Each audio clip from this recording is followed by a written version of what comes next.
Baik Bapak Ibu, beberapa saat lagi pelaksanaan acara akan dimulai. Sekali lagi kami mohon dengan hormat kepada Bapak Ibu undangan dimohon untuk menempati kursi yang tersedia.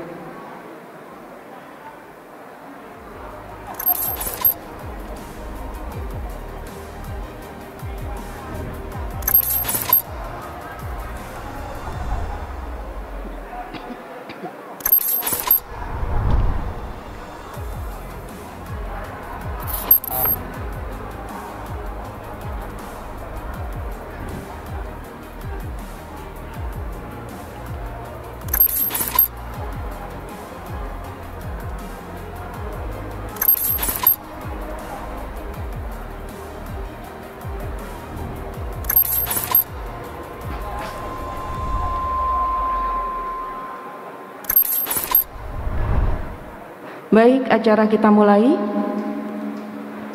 Assalamualaikum warahmatullahi wabarakatuh. Selamat pagi dan salam sejahtera. Shalom, Swastiastu, Namo Buddhaya dan salam kebajikan. Yang terhormat Ketua Senat Akademik Universitas beserta Sekretaris Senat Akademik Universitas, yang kami hormati Rektor Universitas Brawijaya, pimpinan Universitas dan Fakultas Universitas Brawijaya, yang kami hormati Bapak Ibu keluarga dan anggota Senat Akademik Universitas, anggota Dewan Profesor Universitas, yang kami hormati para Ibu Dharma Wanita Persatuan Universitas Brawijaya, dan tak lupa yang kami hormati Bapak Ibu undangan yang menyaksikan melalui daring yang berbahagia.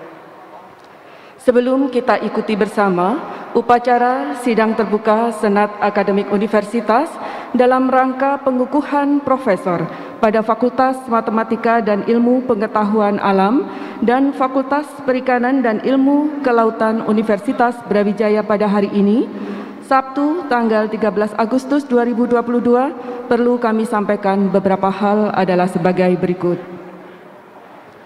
Acara sepenuhnya akan dipandu oleh petugas pedel yang diawali oleh Ketua dan Sekretaris Senat Akademik Universitas, Rektor, pimpinan Universitas dan Fakultas Universitas Brawijaya memasuki ruangan. Dan petugas pedel akan mempersilakan seluruh hadirin untuk bersama-sama menyanyikan lagu kebangsaan Indonesia Raya. Sementara itu, kelompok paduan suara mahasiswa Universitas Brawijaya akan memperdengarkan lagu Himne Universitas Brawijaya. Seiring dengan usainya lagu tersebut, maka hadirin disilakan oleh petugas pedel untuk duduk kembali. Kemudian, sidang terbuka Senat Akademik Universitas dalam rangka pengukuhan profesor akan dibuka secara resmi oleh Ketua Senat Akademik Universitas. Acara dilanjutkan dengan pembacaan keputusan dan riwayat hidup oleh Sekretaris Senat Akademik Universitas. Setelah pembacaan selesai, acara dilanjutkan dengan pidato orasi ilmiah dalam bidang ilmu sistem cerdas pada Fakultas Matematika dan Ilmu Pengetahuan Alam dan bidang ilmu bioteknologi produk perikanan dan kelautan pada Fakultas Perikanan dan Ilmu Kelautan Universitas Brawijaya. Setelah itu, acara dilanjutkan dengan pengalungan tanda jabatan oleh Ketua Senat Akademik Universitas. Hadirin, acara selanjutnya yakni sambutan Ketua Senat Akademik Universitas dan penyerahan profesor baru oleh Ketua Senat Akademik Universitas kepada Rektor Universitas Brawijaya. Setelah penyerahan, maka acara selanjutnya yaitu sambutan Rektor Universitas Brawijaya. Dan setelah sambutan rektor, acara dilanjutkan dengan pembacaan doa. Setelah berdoa, maka Ketua Senat Akademik Universitas akan menutup secara resmi pengukuhan profesor. Selanjutnya, petugas pedel akan mempersilakan hadirin berdiri kembali untuk bersama mendengarkan lagu Himne Guru. Seiring dengan usainya lagu tersebut, maka Ketua dan Sekretaris Senat Akademik Universitas, Rektor, pimpinan Universitas dan Fakultas meninggalkan mimbar upacara dan diikuti oleh anggota keluarga dan anggota Senat yang lain. Sebagai penutup acara yaitu pemberian ucapan selamat kepada Profesor Dr. Engineering Agus Naba SSIMT, dan Profesor Dr. Sains Asep Awaludin Prihanto SPIMP yang akan didampingi oleh kedua keluarga masing-masing. Bapak Ibu hadirin yang berbahagia, untuk lebih hikmat, tertib dan lancar jalannya upacara, maka selama acara berlangsung, hadirin tidak diperkenankan beranjak dari tempat duduk sehingga dapat mengganggu jalannya upacara. Dan bagi Bapak Ibu yang membawa ponsel atau alat komunikasi lainnya, mohon nada dering dapat disesuaikan atau tidak diaktifkan selama pelaksanaan upacara berlangsung. Dan perlu diketahui pula bahwa acara ini tetap menjalankan protokol kesehatan. Untuk itu kami himbau kepada seluruh hadirin untuk tetap memakai masker selama pelaksanaan upacara berlangsung. Dan acara ini ditayangkan secara live di YouTube channel official Universitas Brawijaya. Hadirin yang kami hormati, demikian tadi serangkaian acara pada upacara sidang terbuka Senat Akademik Universitas dalam rangka pengukuhan profesor pada pagi hari ini. Terima kasih.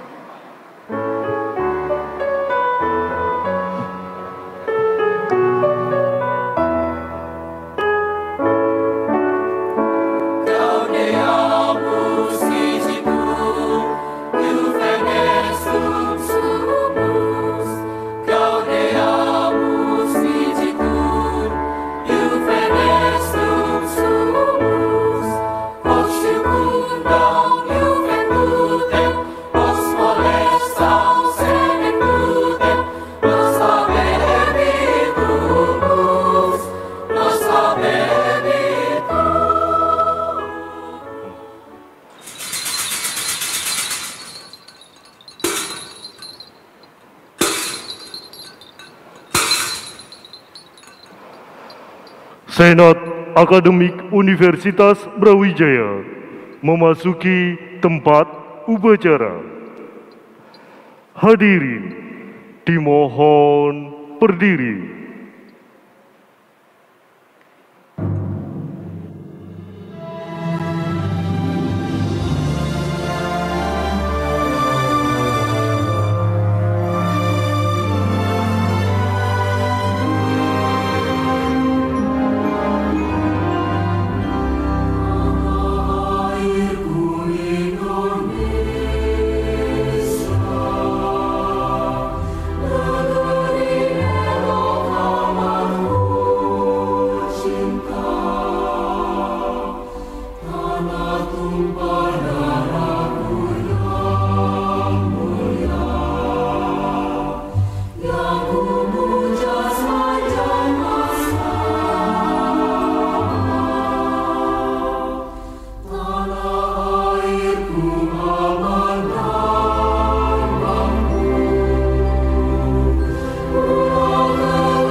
Mendengarkan bersama lagu Indonesia Raya.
Himne Universitas Brawijaya.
Hadirin disilakan duduk.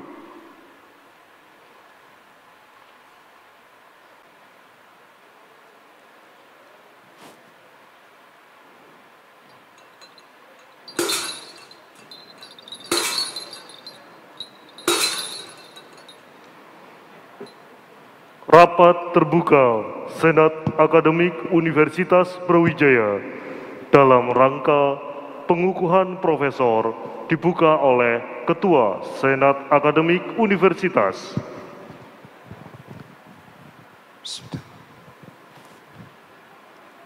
Dengan mengucap Bismillahirrahmanirrahim, rapat sidang terbuka Senat Akademik Universitas Brawijaya dalam acara pengukuhan profesor atas nama Dr. Engineering Agus Naba dan Dr. Sain Asep Abaludin Priantono dinyatakan dibuka.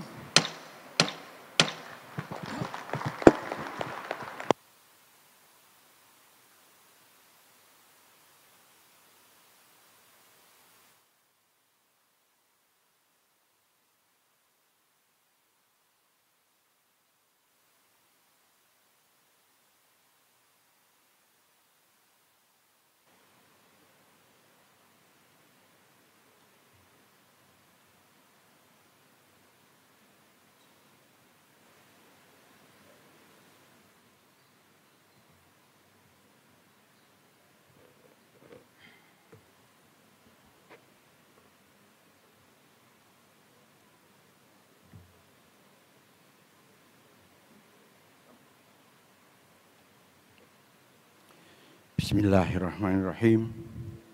Assalamualaikum warahmatullahi wabarakatuh.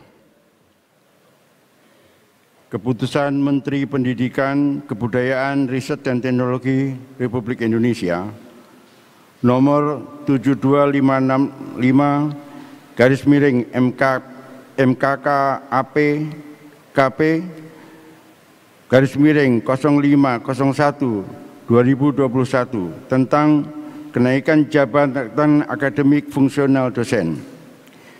Dengan rahmat Tuhan Yang Maha Esa, Menteri Pendidikan, Kebudayaan, Riset dan Teknologi menimbang dan seterusnya, mengingat dan seterusnya, memperhatikan dan seterusnya, memutuskan, menetapkan pegawai negeri sipil nama Dr. Eng Agus Naba, SSI MT, NIP 1972 0806 18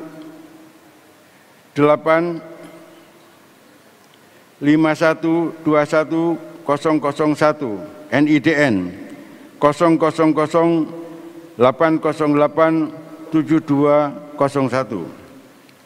Tempat tanggal lahir Malang 6 Agustus 1972. Pendidikan S3 tahun 2007. Pangkat golongan ruang. Pembina golongan 4A 1 Oktober 2011.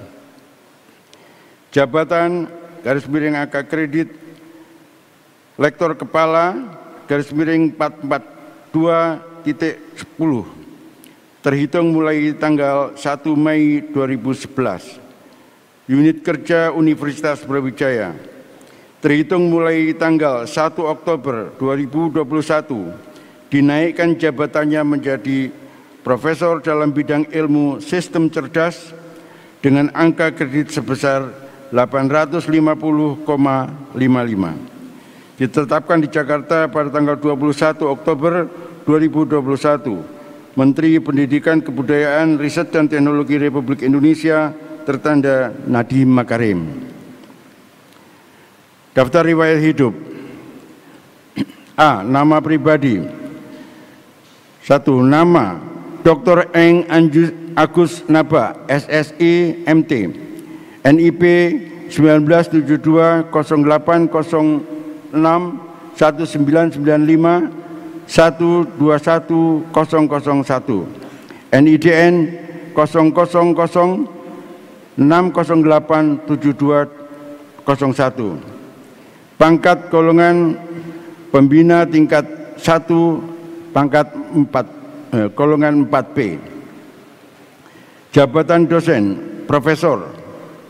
Tempat tanggal lahir Malang 6 Agustus 1972. Agama Islam. Nama ayah Anwar Kathir almarhum. Nama ibu Siti Aisyah. Nama istri Ikha Futihah, sarjana pendidikan. Nama anak Faizah Nur Habibah, Ahmad Yuki Naba, Ihsan Satria Naba. B. Pendidikan. SD Negeri Sumbersari 1 Pakis, Kabupaten Malang, tahun 1985. SMP Negeri 1 Pakis, Kabupaten Malang, tahun 1988. SMA Negeri Tumpang, Kabupaten Malang, tahun 1991. S1 Fisika Universitas Brawijaya, tahun 1995. S2 Instrumen dan Kontrol Institut Teknologi Bandung, tahun 2000. S3 Computer Science University of Tsukuba, Japan, 2007. Riwayat jabatan akademik. Asisten ahli madya dengan angka kredit 87,95 terhitung mulai 1 Mei 1997. 2. Asisten ahli dengan angka kredit 156,08 terhitung mulai 1 September 2000. 3. Asisten ahli Impasing dengan angka kredit 150 terhitung mulai 1 Januari 2001. Lektor dengan angka kredit 232,30 terhitung mulai 1 Juli 2002. Lektor, angka kredit 338,30 terhitung mulai 1 April 2009. Lektor Kepala dengan angka kredit 442,10 terhitung mulai 1 Mei 2011. Profesor dengan angka kredit 850,55 terhitung mulai 1 Oktober 2021. D. Riwayat kepangkatan. Penata Muda golongan 3A terhitung mulai 1 Desember 1995. Penata Muda tingkat 1 dengan pangkat golongan 3B terhitung mulai 1 April 2003. Penata golongan 3C terhitung mulai 1 April 2003. Penata tingkat 1 golongan 3D terhitung mulai 1 Oktober 2009. Pembina dengan golongan 4A terhitung mulai 1 Oktober 2011. Pembina tingkat 1 golongan 4B terhitung mulai 1 April 2022. Pengalaman pekerjaan dan jabatan. Tahun 1995 sampai sekarang, jabatan sebagai dosen pada Fakultas Matematika dan Ilmu Pengetahuan Alam atau FMIPA Universitas Brawijaya. 2009 sampai dengan 2013 menjadi Kepala UPT Pelayanan Teknologi Informasi dan Komunikasi Universitas Brawijaya. 2016 sampai sekarang Ketua Program Studi Sarjana Instrumen pada Fakultas MIPA Universitas Brawijaya. F. Penelitian, Jurnal Internasional sejumlah 8 karya, Jurnal Nasional sejumlah 2 karya, makalah seminar 13 karya, buku 2 karya, dan hak cipta 6 karya.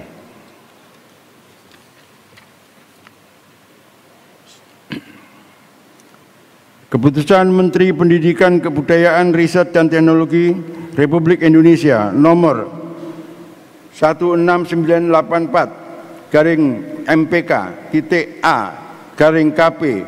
0501 garing 2022 tentang kenaikan jabatan akademik fungsional dosen.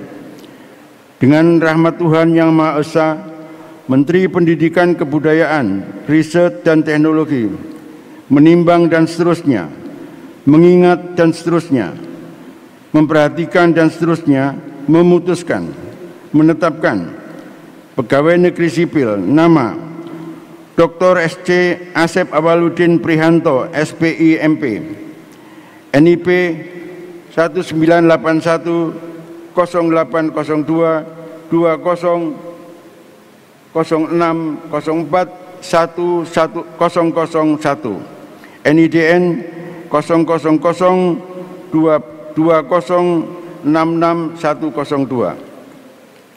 Tempat tanggal lahir Jombang 2 Juni 1981. Pendidikan S3 tahun 2016.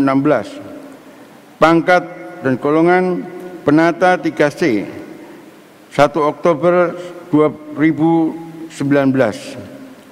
Jabatan angka kredit lektor dengan angka kredit 378,95 terhitung mulai 1 Juni 2017. Unit kerja Universitas Brawijaya terhitung mulai tanggal 1 Februari 2022 dinaikkan jabatannya melalui impassing menjadi profesor dalam bidang ilmu bioteknologi produk perikanan dan lautan dengan angka kredit sebesar 860,97. Ditetapkan di Jakarta pada tanggal 11 Maret 2022, Menteri Pendidikan, Riset, dan Teknologi Republik Indonesia, Nadiem Makarim.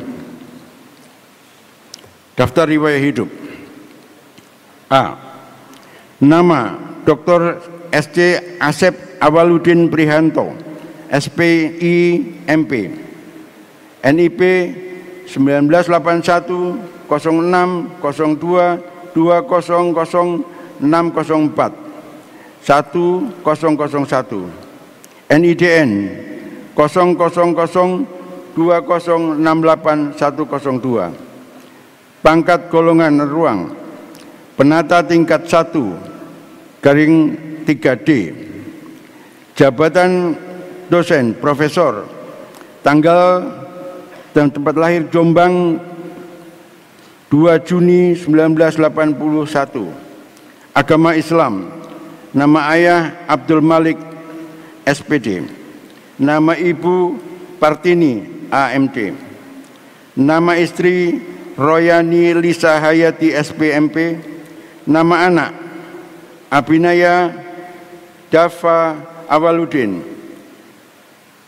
Kenzo Hanif Awaludin, Azanina Masela Kirana. Pendidikan. SD Negeri Segodorejo, Sumobito, Jombang, tahun 1993. SMP Negeri Sumobito, Jombang, 1996. SMU Negeri 1 Jombang, 1999. S1 Teknologi Hasil Perikanan Universitas Brawijaya, 2005. S2 Budidaya Perairan Universitas Brawijaya, 2009. S3 Advanced Life Science Ritsumeikan University, Jepang, 2016. Riwayat jabatan akademik. Asisten ahli dengan angka kredit 119 terhitung mulai 1 Mei 2008. Lektor dengan angka kredit 378,95 terhitung mulai 1 Juni 2017. Profesor dengan angka kredit 860,97 terhitung mulai 1 Februari 2022. D. Riwayat kepangkatan. Penata muda golongan 3A terhitung mulai 1 April 2006. Penata muda tingkat 1 golongan 3B terhitung mulai 1 Oktober 2017. 3. Penata dengan golongan 3C terhitung mulai 1 Oktober 2019. Penata tingkat 1 golongan 3D terhitung mulai 1 Oktober 2021. Pengalaman pekerjaan dan jabatan. 2006 sampai sekarang, jabatan sebagai dosen pada Fakultas Perikanan dan Ilmu Kelautan Universitas Brawijaya. 2016 hingga 2018, Ketua Dewan Editor Journal of Innovation and Applied Technology. 2017 sampai dengan 2019 menjadi Ketua Kelompok Kajian Bio Seafood. 2017 hingga 2022 Ketua Lab Teknologi Hasil Perikanan FPIK Universitas Brawijaya. 2018 sehingga sampai dengan 2020 Ketua Pusat Studi Halal Thayyib Universitas Brawijaya. 2018 hingga sekarang Dewan Editor ISI Microbiology. 2020 sampai sekarang Dewan Editor Research Journal of Life Science. 2021 hingga sekarang Dewan Pakar Halal Center Jatim. 2022 sampai sekarang Ketua Pusat Penelitian LPPM Universitas Brawijaya. Dan 2022 sampai sekarang pelaksana tugas Direktorat Inovasi dan Inkubator Bisnis Universitas Brawijaya. Penelitian, jurnal internasional sejumlah 64 karya, jurnal nasional sejumlah 26 karya, makalah seminar sejumlah 27 karya, buku sejumlah 11 karya, hak paten sejumlah 4 karya. Tanda penghargaan. Satya Lancana Karya Satya 10 tahun 2017 diberikan oleh Presiden Republik Indonesia. Dosen berprestasi 1 Universitas Brawijaya atau Giraffe Award tahun 2020 diberikan oleh Rektor Universitas Brawijaya. Demikian surat keputusan dan riwayat hidup telah saya bacakan. Assalamualaikum warahmatullahi wabarakatuh.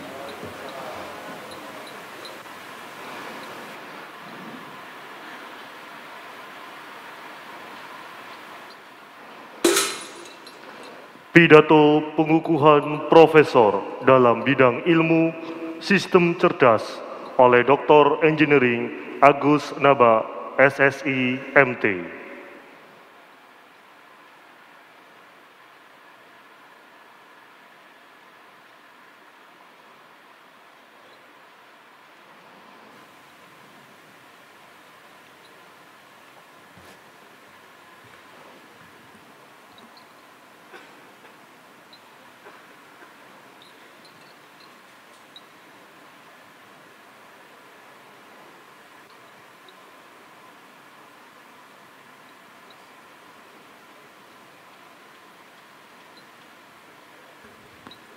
Bismillahirrahmanirrahim. Assalamualaikum warahmatullahi wabarakatuh. Salam sejahtera bagi kita semuanya. Yang terhormat pimpinan dan anggota Senat Universitas Brawijaya, pimpinan dan anggota Majelis Wali Amanah, pimpinan dan anggota Dewan Profesor, pimpinan universitas, pimpinan fakultas dan departemen, segenap sivitas akademika, para hadirin dan undangan. Alhamdulillah Rabbil Alamin. Puji syukur patut kita panjatkan kepada Allah Subhanahu wa Ta'ala yang telah melimpahkan rahmat kepada kita semua sehingga bisa menghadiri acara pidato pengukuhan profesor pada kesempatan ini dalam keadaan sehat walafiat. Salawat dan salam semoga senantiasa tercurah kepada baginda Nabi Muhammad Sallallahu Alaihi Wasallam beserta keluarga, sahabat dan pengikutnya hingga akhir zaman. Perkenankan kami menyampaikan pidato ilmiah pengukuhan profesor sebagai hasil dari pengembangan pemikiran dan penelitian kami selama beberapa tahun dengan judul Heuristic Artificial Intelligence Modeling, pemodelan sistem cerdas era industri 4.0. Hadirin yang saya hormati, revolusi industri 1.0 dimulai pada abad 18, ditandai pergantian tenaga manusia dan hewan dengan tenaga uap dalam proses produksi. Industri 2.0 terjadi pada abad 19, ditandai dengan penggunaan tenaga listrik ditandai dengan penggunaan tenaga listrik. Industri 3.0 terjadi pada tahun sekitar 60-an, ditandai dengan komputerisasi dan otomasi pada proses produksi, namun masih bersifat lokal. Industri 4.0 ditandai dengan intelligent production. Sejak satu dekade terakhir, kita telah memasuki era industri 4.0, ditandai dengan transformasi digital di mana-mana tanpa batas ruang dan waktu. Transformasi digital memicu disrupsi teknologi yang membawa efek perubahan budaya, optimasi, kemampuan adaptasi dengan cepat melalui penggunaan teknologi dan informasi secara cerdas.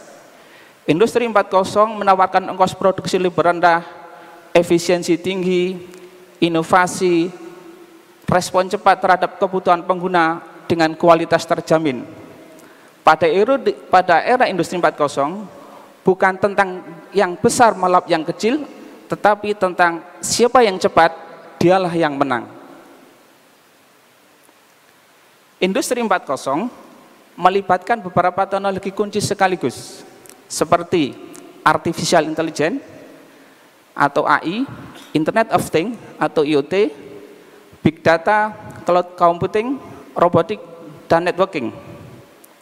AI model berperan dalam pengendalian jalannya sistem keseluruhan dengan minim atau tanpa intervensi manusia.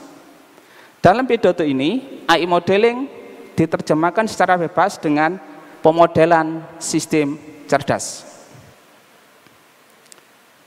Gambar ini adalah ilustrasi skenario industri 4.0. Data pada mesin dan robot dan pekerja diukur dengan sensor dan wearable, dikirim ke cloud server dengan perangkat IoT sehingga terbentuklah big data. Big data diolah dan dianalisis dengan pemodelan sistem cerdas, menghasilkan model sistem cerdas yang dijalankan secara real time pada cloud server. Model bisa dibangun sesuai keperluan, seperti deteksi anomali, kinerja pada mesin, atau kinerja pekerja, serta optimasi mesin. Model mampu memberi saran predictive maintenance, sehingga downtime mesin bisa diperpendek, uptime bisa diperpanjang, dan efisiensi produksi meningkat.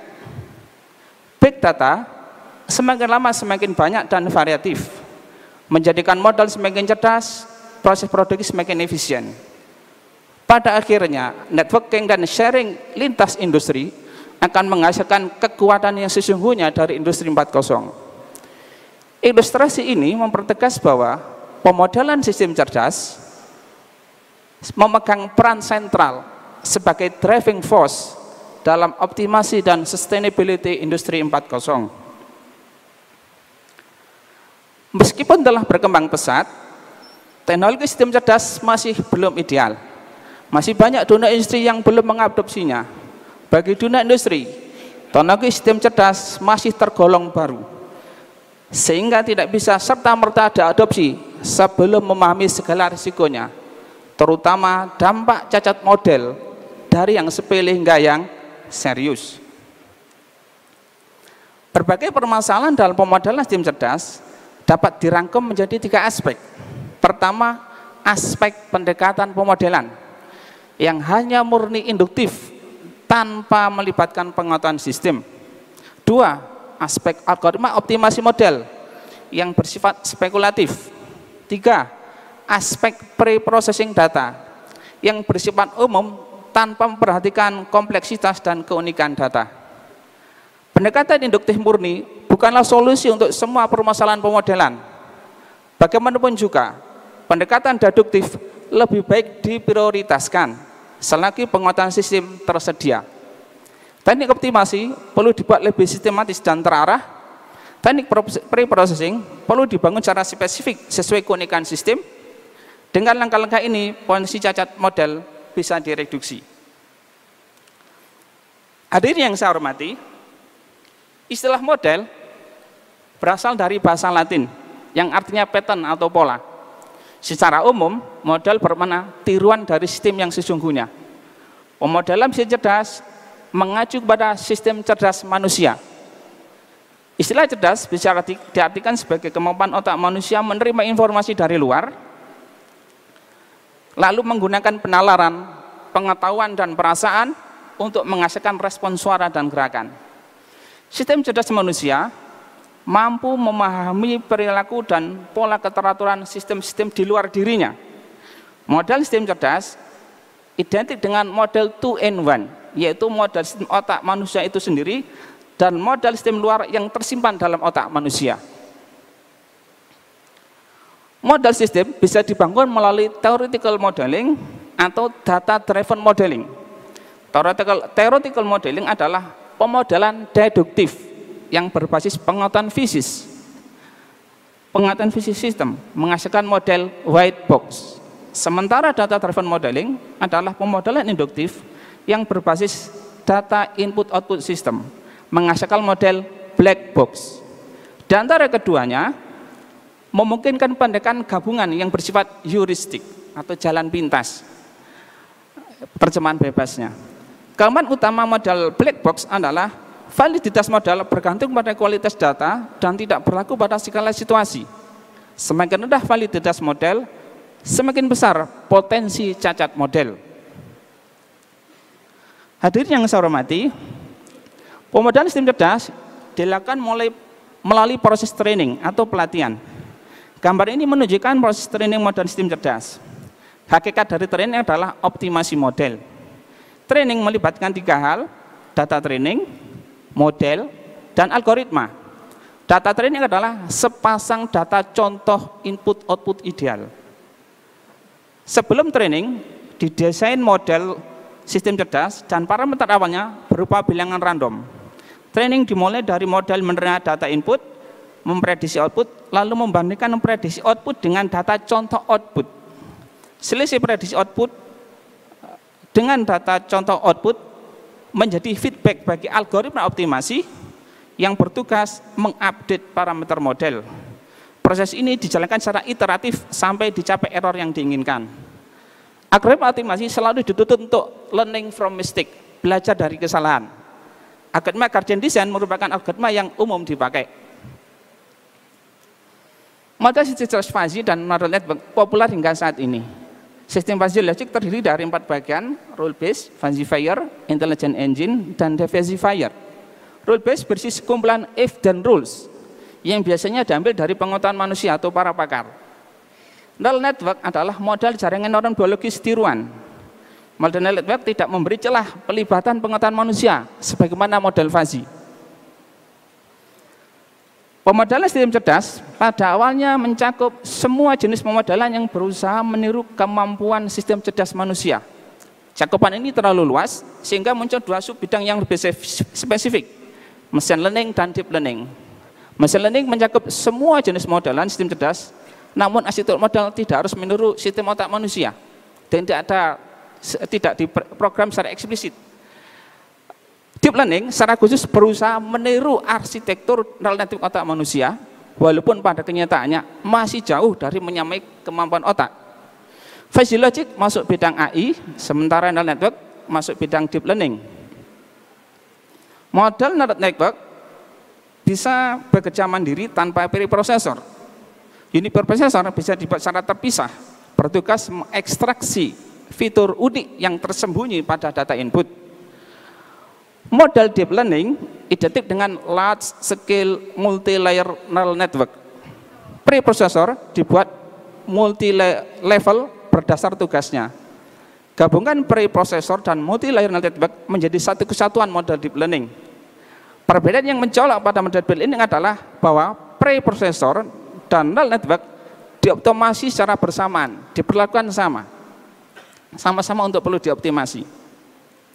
Hadirin yang saya muliakan, untuk mengatasi permasalahan pemodelan sistem cerdas, kami mengusulkan pendekatan heuristic artificial intelligence modeling atau saya singkat HAIM, yang akan menjawab 3 aspek permasalahan pemodelan sistem cerdas. Yang pertama, pendekatan deduktif atau gabungan deduktif-induktif lebih diprioritaskan dalam pemodelan, algoritma optimasi yang lebih sistematis dan terarah, dan unit prosesor didesain secara spesifik per kasus.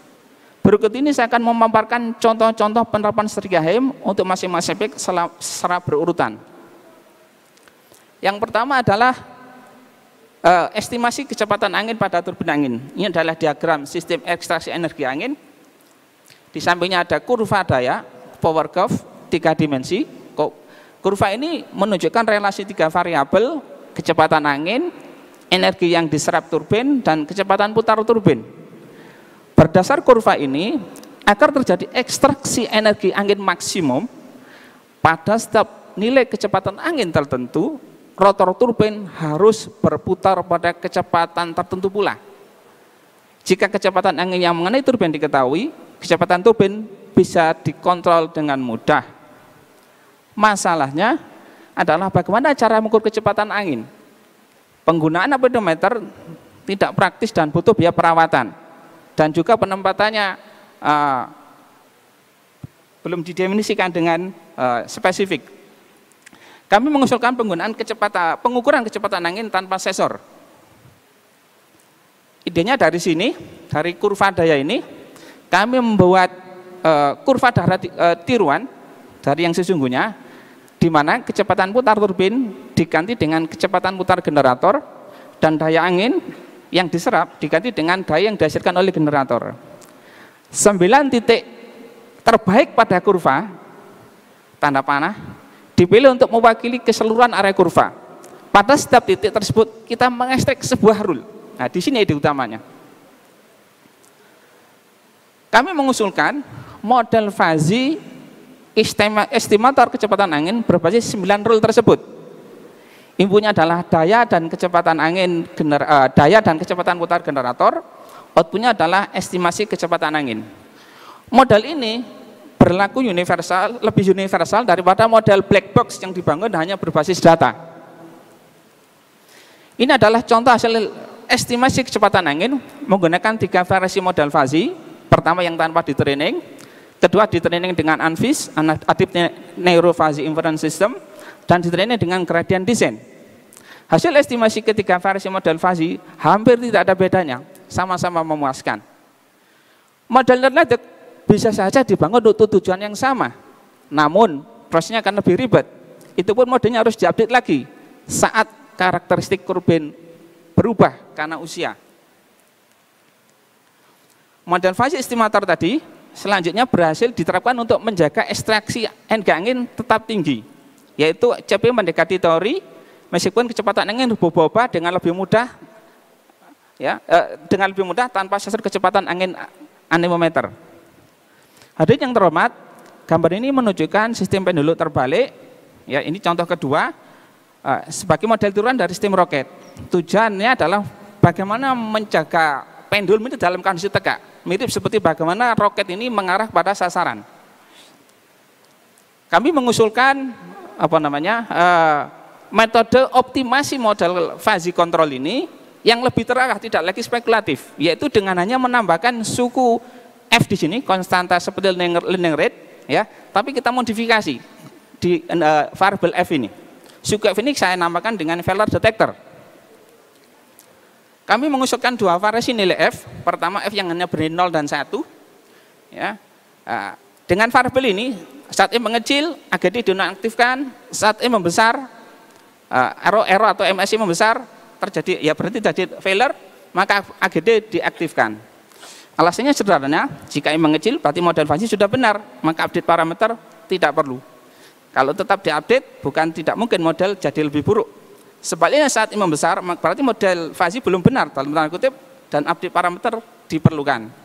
Jenis kedua adalah variable F ini diisi dengan suatu bilangan C tertentu, ya, yang mana harus memenuhi kondisi Lyapunov, yaitu kondisi konvergen menuju 0. Ini hasil penerapannya. Dengan variasi F ini kami mendapatkan bahwa pendekatan Lyapunov yang kami terapkan di sini pada model kontrol model fuzzy controller jauh lebih baik dan lebih efektif dalam menjaga pendulum tetap tegak atau bergerak sesuai dengan yang diinginkan. Contoh yang ketiga adalah penerapan preprosesor spesifik per kasus. Ya, intinya gini, pemilihan prosesor yang tepat menjadi salah satu kunci keberhasilan pemodelan sistem cerdas. Kami berhasil memecahkan 3 masalah deteksi dengan mendesain preprosesor spesifik per kasus. Yang pertama, kami berhasil membangun detektor pneumonia bakteri dan virus termasuk COVID-19 pada Citra SynapX memakai model deep learning. Prosesor berupa filter konvolusi 2 dimensi. Model berhasil mendeteksi keberadaan bakteri virus pada Citra SynapX pasien. Sudah kami publikasikan di jurnal Q2. Kemudian kami juga berhasil membangun model network detektor objek mobil dengan preprosesor yang berbeda, yaitu transformasi Harlake. Ya, dengan transformasi ini Citra input hanya menjadi 4 elemen saja, sehingga model bisa ditanam dan pada embedded system dan berhasil mendeteksi objek mobil secara real time. Yang contoh terakhir, kami juga berhasil membangun model network detektor gangguan kualitas daya pada jaringan listrik dengan preprosesor EMD, empirical mode decomposition. Dengan preprosesor ini komponen sinyal dikompres hanya menjadi 4. Kemudian dari 4 ini diolah lagi dengan statistik dan transformasi input menghasilkan 28 fitur gabungan. Model berhasil mendeteksi berbagai jenis gangguan tegangan listrik dengan akurasi yang tinggi. Ini juga sudah kami publikasikan di jurnal Q2. Hadirin yang terhormat, sebagai penutup dapat kami simpulkan bahwa pemodelan sistem cerdas mempunyai peran sentral sebagai driving force pada industri 4.0. Permasalahan pemodelan sistem cerdas terletak pada 3 aspek, yaitu pendekatan pemodelan, algoritma optimasi, dan teknik preprocessing. Pendekatan HAIM berhasil diterapkan mengatasi permasalahan modelan pada beberapa contoh kasus pada masing-masing aspek. Hadirin yang saya muliakan, sebelum saya mengakhiri pidato, saya ingin menyampaikan terima kasih kepada pihak-pihak yang berjasa dan berkontribusi besar sehingga saya dikukuhkan menjadi profesor. Ucapan terima kasih saya sampaikan kepada Menteri Pendidikan dan Kebudayaan Republik Indonesia, Bapak Nadiem Makarim, yang telah memberikan kepercayaan untuk memangku jabatan profesor pada Fakultas MIPA UB, kepada Rektor Universitas Brawijaya, Profesor Widodo PhD, dan rektor-rektor sebelumnya, yang telah memberikan perhatian dan dukungan dalam proses pencapaian jabatan profesor saya, kepada Ketua Sekretaris Badan Pertimbangan Senat Universitas Brawijaya serta Senat Fakultas MIPA. Terima kasih atas perkenannya memberikan rekomendasi saya menjadi guru besar, juga atas nasihat yang telah diberikan. Kepada dekan dan para wakil dekan Fakultas MIPA, ketua dan sekretaris jurusan fisika, dan pejabat-pejabat sebelumnya, terima kasih atas segala fasilitas dan dukungan yang telah diberikan dalam karir saya sebagai dosen sehingga mencapai jenjang profesor. Terima kasih juga saya sampaikan kepada Profesor Wisnu Jatmiko UI dan Profesor Marsito Unila yang telah meluangkan waktu untuk mereview artikel yang saya gunakan sebagai syarat dalam pengusulan jabatan profesor. Kepada guru-guru saya mulai jenjang SD sampai dengan doktor, yang namanya tidak dapat saya sebutkan satu persatu. Terima kasih atas semua ilmu yang telah diberikan. Semoga Allah SWT membalas budi baik dan ketulusan Bapak Ibu semuanya. Terima kasih kepada Profesor Miyashita yang telah memberikan rekomendasi beasiswa Monbusu kepada saya untuk dapat menempuh studi S3 di Tsukuba, Jepang. Kepada seluruh kolega dosen dan teknik di jurusan fisika Fakultas MIPA, dosen dan mahasiswa FTUB, Filkom, FK, dan semua mahasiswa dan alumni yang telah terlibat dalam riset dan publikasi saya.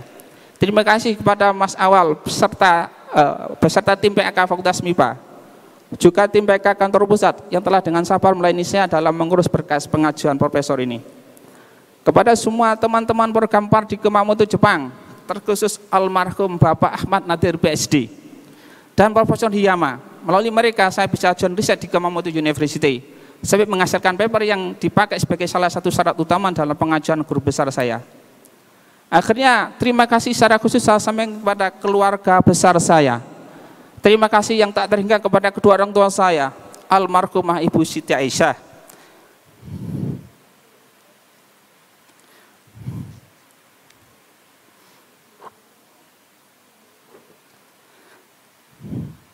Almarhum Bapak Bapak Anwar Kasir, mertua Ibu Umi Dania. Almarhum Bapak Mas Dugi. Semoga Allah SWT memberi Bapak dan Ibu almarhum dan almarhumah kedudukan yang sangat mulia di sisinya. Kepada istriku, Ika Putihah, dan anak-anakku, Faizan Nur Habibah, Ahmad Juki Naba, dan Ihsan Satria Naba, kalian adalah inspirasi dan penyemangat dalam hidup dan karir ayah. Semoga Allah SWT selalu memberikan petunjuk dan berkah kepada kita semuanya dan keluarga kita. Kepada saudara-saudara saya, beserta keluarganya, Ningka, Caki, Ningmah, almarhum Auduwayin, ada di Ipar, Iim, Eva dan keluarganya, dan juga keluarga dari keluarga yang ibu yang lain. Terima kasih atas dukungan dan semangat dan doanya. Para hadirin yang saya hormati, demikianlah pidato yang bisa saya sampaikan dalam pengukuhan guru besar ini. Mohon doanya agar saya selalu diberi taufik, hidayah dan rahmat oleh Allah SWT untuk dapat berkontribusi dan menjalankan amanah ini dengan sebaik-baiknya. Terima kasih atas segala perhatiannya dan mohon maaf atas segala kekurangan. Billahi taufik wal hidayah. Assalamualaikum warahmatullahi wabarakatuh.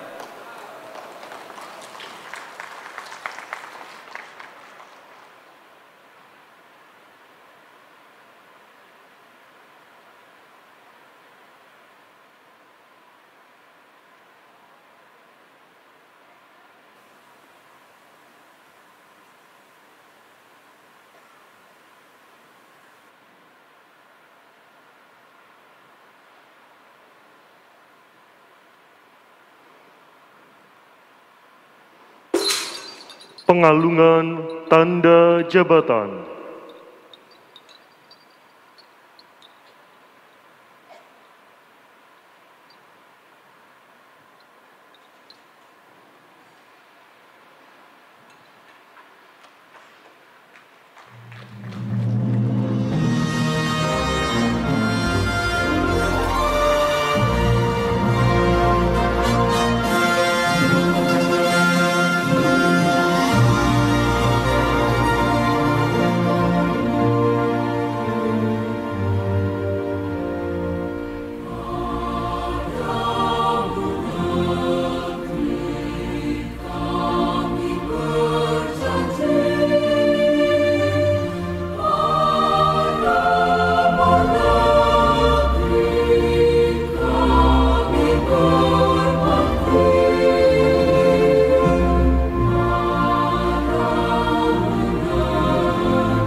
Pidato pengukuhan profesor dalam bidang ilmu bioteknologi produk perikanan dan kelautan oleh Dr. Sains Asep Awaludin Prihanto, SPI, MP.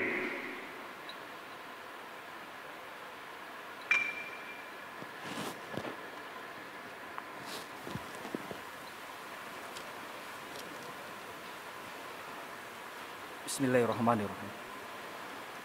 Yang terhormat pimpinan dan anggota Senat Akademik Universitas, pimpinan dan anggota Majelis Wali Amanah, pimpinan dan anggota Dewan Profesor, pimpinan fakultas dan departemen di Universitas Brawijaya, segenap sivitas akademika, dan juga Bapak Ibu para hadirin dan undangan sekalian.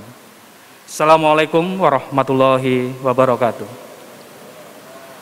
Alhamdulillahirabbil alamin, puji syukur patut kita panjatkan kepada Tuhan Yang Maha Esa, di mana hari ini kita bisa berkumpul dalam acara yang sangat luar biasa dan juga dalam keadaan sehat walafiat. Sholawat serta salam selalu ditunjukkan pada Nabi besar Muhammad SAW, di mana sampai hari ini kita diberi kenikmatan berupa iman. Bapak Ibu yang saya hormati, untuk pidato pengukuhan kali ini kami mengulas dengan menawarkan suatu model comprehensive product improvement, suatu model perbaikan produk fermentasi perikanan tradisional dengan pendekatan bioteknologi perikanan. Patut kita tahu di mana pangan perikanan sampai saat ini kita bisa menggolongkan dari beberapa tipe. Yang pertama, pangan perikanan yang kita konsumsi dalam bentuk raw atau dalam bentuk mentah. Kemudian pangan yang kita konsumsi dalam bentuk olahan. Dan yang ketiga adalah pangan yang kita konsumsi dalam bentuk terfermentasi.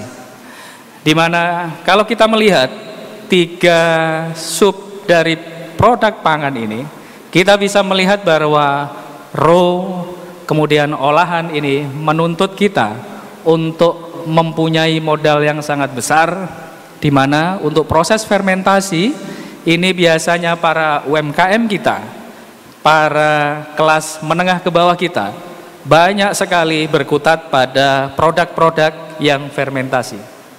Di mana untuk itu maka saya menfokuskan untuk pidato kali ini hanya akan membahas terkait bagaimana memperbaiki produk fermentasi dengan menggunakan pendekatan dan model yang baru. Kalau kita lihat produk perikanan yang notabene-nya adalah dia produk terfermentasi, biasanya dia merupakan produk yang minim inovasi. Bapak Ibu bisa lihat sampai hari ini mungkin ada orang tua dulu yang melihat produk perikanan misalnya pindang atau terasi, sampai saat ini mungkin Bapak Ibu punya cucu, kemasannya mungkin hampir mirip, sifat fisikokimianya juga mirip, dan hampir secara keseluruhan karakter atau performan dari produk juga hampir mandek, tidak ada satu inovasi. Sehingga kita melihat bahwa banyak para UMKM ini yang nilainya sebenarnya kalau yang bergerak di bidang produk perikanan itu biasanya 80% untuk proses produksinya. Hanya saja mereka mengokupai 80%, namun sampai saat ini mereka kontribusinya kepada rupiah itu sangat kecil. Sehingga salah satunya adalah kita harus membuat satu inovasi yang didasari dengan invensi-invensi yang akhirnya nanti akan terhilirisasi. Yang kedua, kelemahan produk perikanan tradisional adalah kualitas produk yang sangat rendah. Dari segi safety atau keamanan pangan, saya seringkali melihat jika ada tamu dari luar negeri, biasanya kalau mengkonsumsi rujak cingur atau mengkonsumsi barang-barang yang ada fermentasinya, itu 80% mengalami sakit perut Bapak Ibu kalau sudah kembali ke negara asalnya. Saya juga pernah mengurus, itu masih sakit perut di Indonesia.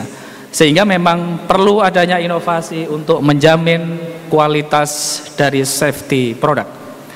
Yang kedua, packingnya juga masih seperti itu, jadi tidak ada satu inovasi yang baik. Yang selain itu adalah biasanya untuk produk dari produk perikanan yang melalui produk tradisional ini, seringkali dia kualitasnya tidak standar. Hari ini mereka membuat dengan kualitas yang baik, besok belum tentu dengan kualitas yang baik. Sehingga perlu kiranya kita munculkan SOP untuk menjamin kualitas dari produk perikanan. Kemudian yang ketiga, nilai ekonomisnya sangat rendah, di mana kalau kita lihat produk-produk fermentasi mungkin 1 kilo, kita tidak akan sampai kehabisan uang 100.000. Tapi kalau kita sudah ada pendekatan bioteknologi misalnya, kita ambil satu mikroorganismenya dari produk fermentasi itu, kita isolasi, kita purifikasi beberapa enzimnya yang mempunyai nilai fungsional, maka kita bisa meningkatkan mungkin dalam 500 mikrolit saja atau setengah mili, itu harganya bisa sampai jutaan. Jadi disparitas harga dari ekonomi ini yang menjadi concern kita bersama. Dari beberapa permasalahan itu perlu kiranya kita formulasikan bahwa permasalahan yang pertama adalah proses dari pembuatan produk perikanan itu masih belum ada standarisasi. Yang kedua, tempat dan peralatan produksi ini juga masih jauh dari standar. Yang ketiga, nutrisinya juga tergolong rendah. Padahal kalau kita bisa meningkatkan nutrisi dan kita sudah saling makfum tahu bahwa mengkonsumsi ikan mampu menurunkan beberapa penyakit atau metabolit syndrome. Ada beberapa juga laporan-laporan yang sudah banyak bertebaran di internet maupun di jurnal-jurnal yang menyebutkan bahwa produk perikanan menurunkan angka kejadian cardiovascular disease. Artinya, mengkonsumsi ikan sebenarnya mempunyai manfaat yang luar biasa. Hanya saja sama seperti kita semua mungkin di sini, jika kita membayangkan ikan, maka yang menjadi image pertama adalah amis, kualitas kurang baik, dan juga tidak terlalu kemudian kualitasnya bisa dibanggakan. Kemudian yang keempat, nilai fungsional produk perikanan. Dari nilai fungsional produk perikanan ini, kita bisa sekiranya untuk meningkatkan nilai-nilai fungsional. Kita telah mengisolasi dan juga kita telah berhasil membuktikan bahwa mikroorganisme yang diisolasi dari terasi ternyata dia mempunyai natokinase-like protease, yang artinya dia mempunyai kemampuan sebagai antifibrinolitik, di mana antifibrinolitik ini adalah anti penyumbatan pembuluh darah. Sehingga kalau kita bisa dekati beberapa permasalahan ini dengan pendekatan bioteknologi, tentu saja saya kira ini akan memberikan manfaat yang besar, tidak hanya bagi universitas sebagai gading keilmuan, tetapi juga pada masyarakat UMKM atau masyarakat menengah ke bawah. Untuk itu, demi kita menciptakan suatu model untuk menyelesaikan permasalahan itu. Permasalahan ini sebenarnya sudah banyak coba untuk dipecahkan oleh para peneliti di dunia, tetapi seringkali mereka memecahkan masalah ini hanya secara parsial-parsial, tidak kemudian secara komprehensif membuat perbaikan-perbaikan yang meliputi dari perbaikan proses, perbaikan nutrisi, perbaikan mutu, fisikokimia, dan juga perbaikan fungsional kesehatan. Dari beberapa model tersebut, kiranya mungkin ini beberapa hal kecil yang bisa kita lakukan. Model perbaikannya yang pertama adalah perbaikan proses, di mana pada perbaikan proses ini kita bisa mencari galur yang paling baik spesies yang paling baik yang didapatkan dari indigenous mikroorganisme di Indonesia. Kita pada slide selanjutnya kita bisa lihat ada banyak sekali mikroorganisme yang sudah berhasil kita isolasi dan kita sudah konfirmasi dia mempunyai suatu karakter mikroorganisme yang sangat baik. Kemudian yang kedua, perbaikan nutrisi, di mana banyak sekali beberapa bahan terutama yang ada fitokimia dan juga ada beberapa yang mempunyai pitat. Ini kita bisa turunkan anti nutrisinya sehingga dia bisa secara maksimal kita perbaiki kualitas nutrisinya. Kemudian perbaikan mutu, perbaikan fisikokimia, di mana kalau produk yang prosesnya baik, nutrisinya baik, tapi karakter fisikokimianya jelek, tentu saja juga tidak akan menjadi optimal. Kemudian yang terakhir adalah perbaikan fungsional, di mana optimasi standar downstreaming yang mengisolasi dan mempurifikasi metabolit sekunder dan juga metabolit primer dari mikroorganisme itu bisa kita lakukan. Roadmap pengembangan untuk penelitian, di mana secara umum roadmap pengembangan ini bisa kita bagi menjadi 5 step, di mana di setiap stepnya ini ada beberapa hal yang harus dilakukan. Tentu saja ini membutuhkan beberapa suntikan dana untuk menjadikan supaya roadmap pengembangan dari model ini menjadi ajak dan menjadi betul-betul konsisten untuk memperbaiki produk.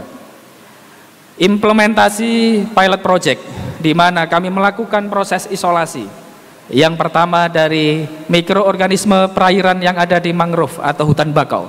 Yang pertama, yang kedua dari terasi atau produk fermentasi, yang kedua dari produk fermentasi susu, yang ketiga dari sistem pencernaan ikan, dan yang keempat dari produk bekasam.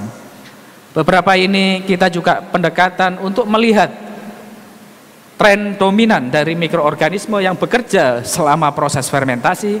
Kita menggunakan next generation sequencing, di mana model ini adalah model pengurutan mikroorganisme untuk DNA-nya yang baru.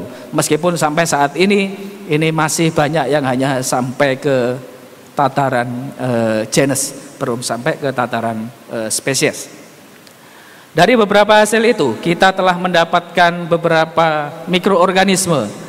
Yang paling menarik dari keseluruhan ini adalah, mungkin salah satunya adalah kita menemukan jenis baru dari hutan mangrove yang kita namakan di sana Paenibacillus brawijayai. Di mana ini kami berharap bahwa Brawijaya ini muncul di sini, dan ini kita masih pada proses untuk pendaftaran supaya ini bisa disimpan di gene bank atau di bank mikroorganisme yang ada di dalam maupun di luar negeri. Di mana metabolit teridentifikasinya juga menunjukkan banyak sekali enzim yang mempunyai kemampuan untuk memperbaiki proses, untuk memperbaiki nutrisi, dan juga untuk memperbaiki nilai fungsional dari produk fermentasi perikanan tradisional. Selain itu, patut kiranya kita setelah mendapatkan galur yang sangat luar biasa tinggi produksinya, kita tidak berhenti sampai di sana, karena kita masih bisa untuk mengoptimasi lagi, meningkatkan produksi enzim, meningkatkan produksi metabolik berlipat-lipat kali dengan cara menggunakan metode mutasi, site direct mutagenesis, di mana dengan metode mutasi ini menawarkan satu kelebihan dibandingkan mutasi acak, di mana hasilnya tidak bisa kita prediksi. Tetapi dengan metode ini kita bisa meningkatkan hasil untuk produksi metabolit. Beberapa 3D model untuk enzimnya juga sudah kita karakterisasi, dan akselerator hidrolisis, antibakteri, antitrombolitik, dan akselerator hidrolisis ini juga mampu meningkatkan performa dan juga efisiensi dari produk fermentasi. Beberapa pilot project juga dari penampakan produk terasi, kita juga telah konfirmasi bahwa produknya sangat luar biasa bagus dari segi fisikokimia, dan juga dari peningkatan pilot project, di mana dia meningkatkan proses lebih efisien Dengan proses ini kita bisa meningkatkan produksi yang seharusnya dia 3 minggu, di sini kita sudah 2 minggu saja sudah cukup untuk menghasilkan produk. Kemudian zat gizinya, asam amino esensial juga meningkat drastis. Kemudian proses atau kemampuan antioksidannya juga relatif meningkat. Kemudian performanya lebih bagus, rasanya lebih enak karena ternyata prekursor untuk umami atau gamma glutamat itu ternyata juga meningkat drastis. Artinya dengan pendekatan itu sebenarnya kita bisa untuk meningkatkan suatu produk ini secara komprehensif. Peluang dan tantangan, kami perlu ingatkan bahwa memang ini masih membutuhkan satu tantangan di mana peralatan bioteknologi di Indonesia masih sangat terbatas. Peralatan yang terbatas ini juga didominasi dengan SDM kita yang masih belum terampil, karena biasanya para dosen ini juga diribeti dengan beberapa aktivitas-aktivitas yang banyak lagi begitu. Sehingga ini ke depan ada peningkatan SDM ini menjadi syarat mutlak untuk peningkatan model ini supaya bisa lebih kembang.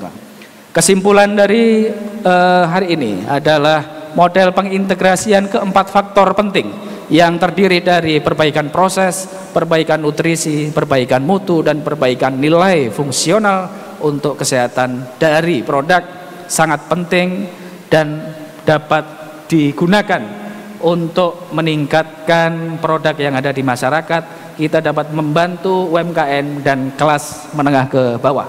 Karena kalau untuk Pak Nabak tadi biasanya berbicaranya 4.0 begitu. Kalau di kami ini 4.0 harusnya penelitinya, tapi kalau di lapang itu terkadang kita masih menemui SDM yang 0.4 begitu. Sehingga ini memerlukan beberapa hal yang saling mempunyai kemanfaatan yang sangat luar biasa. Demikian mungkin apa yang bisa saya sampaikan. Saya kira untuk kali ini saya berdiri di sini sebenarnya adalah tidak hanya hasil dari saya. Saya sangat mengerti betul bahwa pencapaian di sini adalah pencapaian kita bersama, pencapaian dari Universitas Brawijaya, yang untuk itu kami perlu untuk mengucapkan terima kasih. Yang pertama, saya ucapkan terima kasih kepada Menteri Pendidikan, Kebudayaan, Riset yang telah memberikan gelar akademik profesor.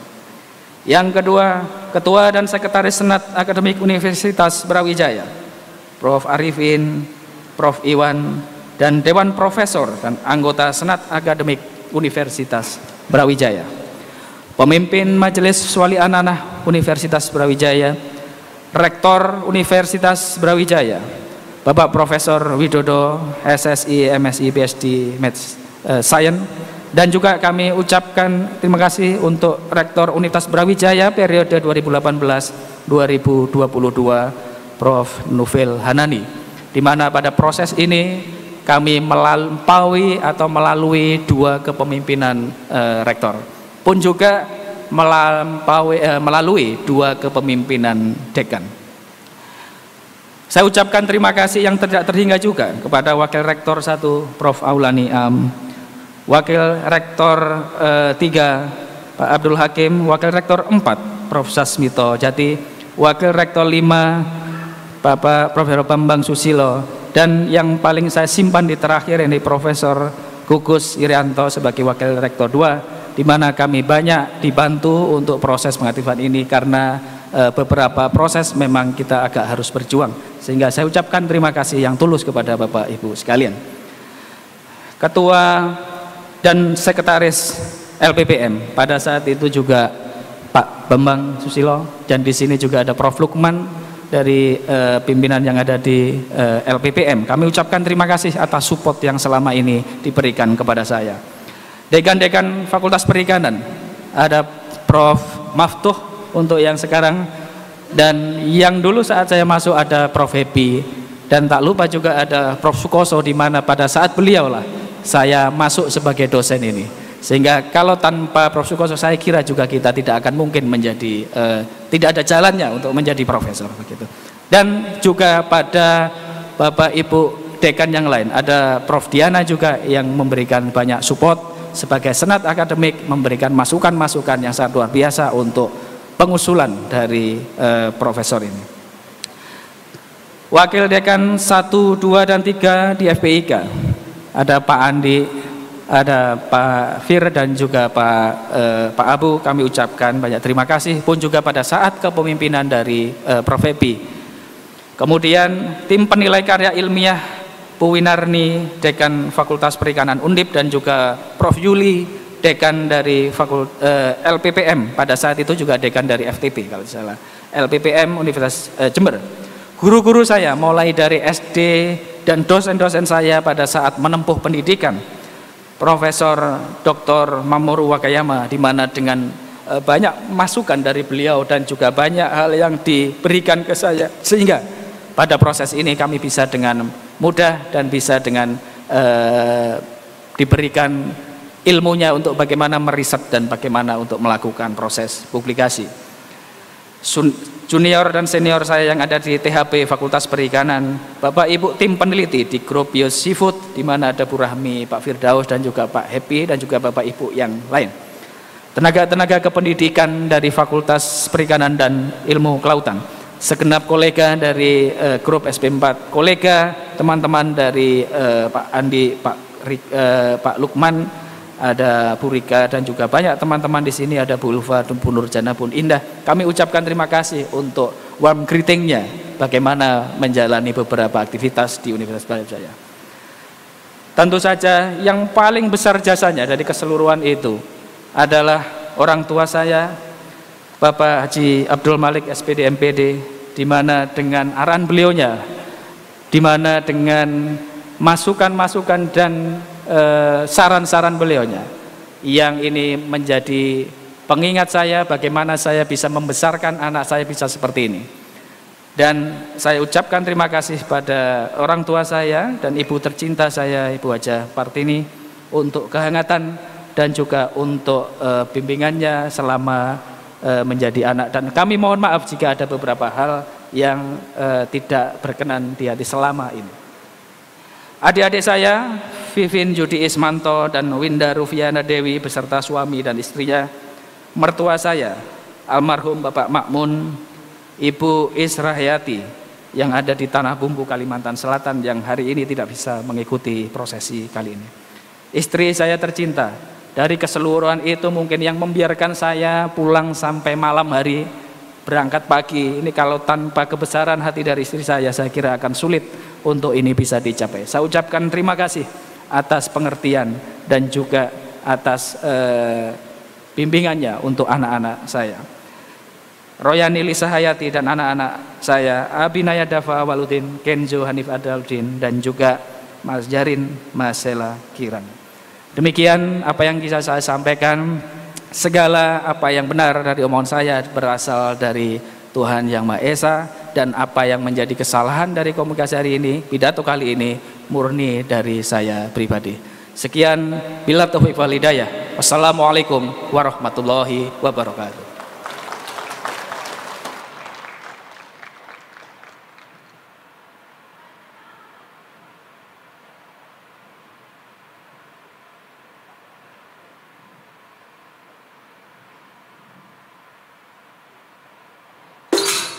Pengalungan tanda jabatan.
Sambutan Ketua Senat Akademik Universitas, Profesor Dr. Insinyur Arifin MS.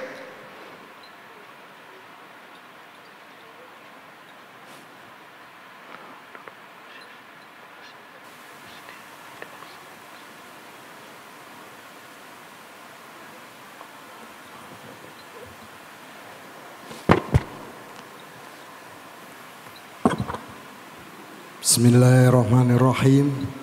Assalamualaikum warahmatullahi wabarakatuh. Alhamdulillah wa syukurillah la haula wala quwata illa billah. Ibu, Bapak sekalian yang saya hormati, Bapak Rektor yang berbahagia, Profesor Dr. Widodo dengan para wakil rektornya, pada Pak pimpinan fakultas di Universitas Brawijaya, serta para anggota profesor yang ada di Universitas Brawijaya, kepada Bapak Rektor periode 17-22, Bapak Wakil Wali Amanah, para pimpinan Dewan Profesor yang saya hormati. Syukur alhamdulillah pada siang hari ini kita telah mendengarkan dua tokoh muda yang dilahirkan di Universitas Brawijaya, yang pada pagi hari ini telah memaparkan pemikiran-pemikirannya, khususnya yang berkaitan dengan teknologi yang ada. Kita semua menyadari bahwa tantangan masa depan di era digitalisasi ini merupakan suatu hal yang harus kita sikapi bersama. Dan alhamdulillah Universitas Brawijaya pada hari ini telah melahirkan dua profesor baru yang sangat potensial. Dan dua-duanya ini adalah tokoh yang mempunyai kompetensi di bidang modelingnya. Oleh karena itu, di era digitalisasi ini, tadi banyak konsep-konsep yang sudah ditawarkan. Harapan kita, konsep yang ditampilkan itu merupakan jawaban yang akan diberikan oleh Universitas Brawijaya dalam menghadapi tantangan-tantangan era modernisasi ini. Oleh karena itu, kepada Bapak Profesor Agus Naba maupun Profesor Asep Awaludin, ini saya kira aset yang dimiliki oleh Universitas Brawijaya ini menjadi kebanggaan, baik kebanggaan Universitas Brawijaya maupun kebanggaan keluarga besarnya. Oleh karenanya kami mengucapkan selamat kepada keluarga besar Bapak Profesor Agus Naba maupun keluarga besar Bapak Asep Awaludin.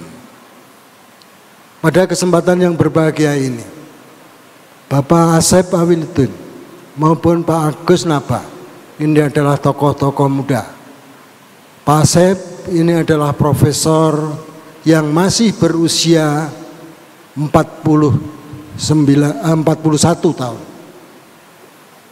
Dan ini saya kira potensi yang bisa kita manfaat cukup lama. Demikian juga Profesor Agus Naba yang saat ini menginjak usia 50 tahun. Dan usia ini semua merupakan usia yang sangat produktif. Usia yang diharapkan bisa menjadi jawaban Universitas Brawijaya di dalam menghadapi tantangan-tantangan masa depan.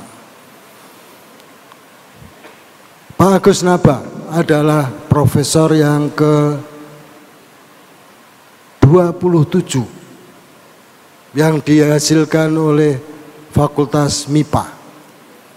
Kalau saya lihat dari jumlah ini insya Allah tahun depan mungkin itu sudah melewati profesor yang dimiliki fakultas yang terbanyak pada saat ini. Fakultas yang terbanyak yang punya profesor adalah Fakultas Pertanian. Yang saat ini Fakultas Pertanian profesornya ada 30. Kalau 27 ke 30 saya kira 2 kali pengukuhan itu sudah akan tersalib itu. Tentu harapan kita semua, bagaimana fakultas-fakultas yang lain, yang tadi Fakultas Perikanan, Pak Asep ini merupakan profesor yang ke-15. Tentu generasi-generasi muda yang ada ini sangat ditantang. Fakultas-fakultas ini sangat ditantang untuk melahirkan profesor-profesor baru. Oleh karenanya kita semua mendoakan semoga Universitas Brawijaya mampu melahirkan tokoh-tokoh muda yang sangat potensial, yang mampu memberikan jawaban terhadap tantangan masa depan yang lebih tinggi.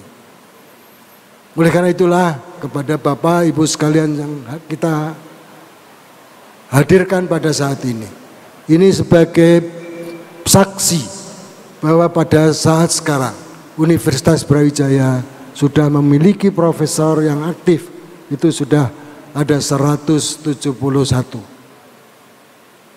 Kelihatannya angka ini besar, tapi sebetulnya masih jauh dari standar yang harus dipenuhi, yang harus dipunyai oleh perguruan tinggi. Idealnya profesor paling tidak 20%. Kalau 20%, tentu yang kita inginkan bagaimana kita bisa mencetak profesor-profesor baru sampai 400 orang. Nah, ini saya kira tantangan bagi kita semua, khususnya para pendidik, para pimpinan, para profesor maupun para anggota SAU, yang kita semua bersama-sama untuk memacu, mendukung program-program yang sudah dicanangkan oleh Universitas Brawijaya untuk memperbanyak profesor-profesor yang ada. Oleh karenanya kepada Bapak Ibu sekalian yang saya hormati, kami semua sangat berbahagia bahwa pada kesempatan ini kita sudah mampu mencetak profesor-profesor yang mungkin masa baktinya akan masih lebih panjang. Kalau Profesor Asep tadi, sekarang kalau umurnya 41, itu berarti masih ada 29 tahun kita bisa memanfaatkan konsep-konsep pemikiran-pemikiran ataupun temuan-temuan yang dihasilkan. Oleh karenanya kita semua berdoa, semoga apa yang dicanangkan oleh Universitas Brawijaya kita bisa wujudkan bersama. Pada kesempatan yang berbahagia ini, di tengah-tengah kebahagiaan kita sekarang, tadi kita mendapatkan berita bahwa di tengah-tengah kebahagiaan keluarga besar Universitas Brawijaya yang saat sekarang mengukuhkan profesor baru. Tadi ada berita bahwa ada saudara kita, Profesor Anindita, sudah dipanggil oleh Allah Subhanahu wa Ta'ala. Untuk itu, mari kita semua membaca Al-Fatihah untuk kita hantarkan pada beliaunya. Al-Fatihah.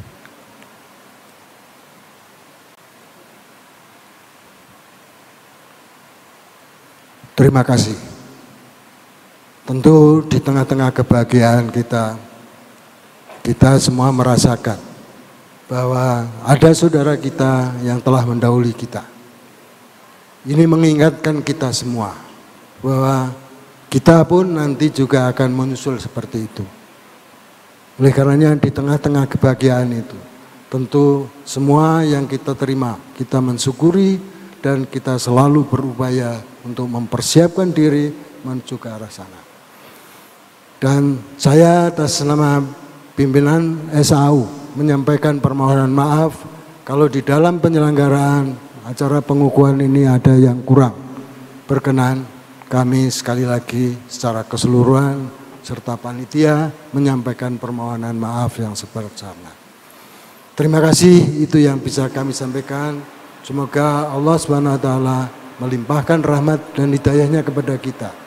Semoga Allah SWT selalu membimbing profesor-profesor baru kita mampu untuk berkarya, untuk berpartisipasi di dalam membangun bangsa dan negara ini. Terima kasih. Billahi taufiq wal hidayah. Wassalamualaikum warahmatullahi wabarakatuh.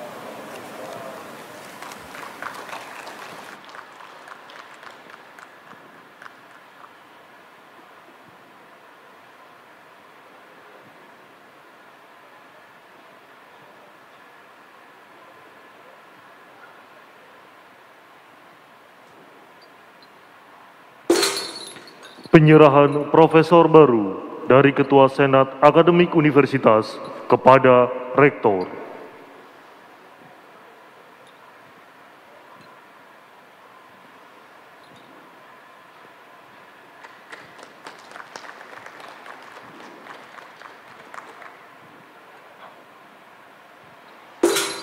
Sambutan Rektor Profesor Widodo, SSI, MSI, PhD Medical Science.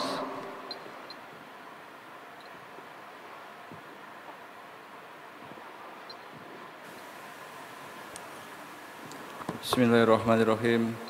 Assalamualaikum warahmatullahi wabarakatuh. Selamat pagi dan salam sejahtera buat kita semua. Yang saya hormati Ketua dan Sekretaris Senat Akademik Universitas Brawijaya,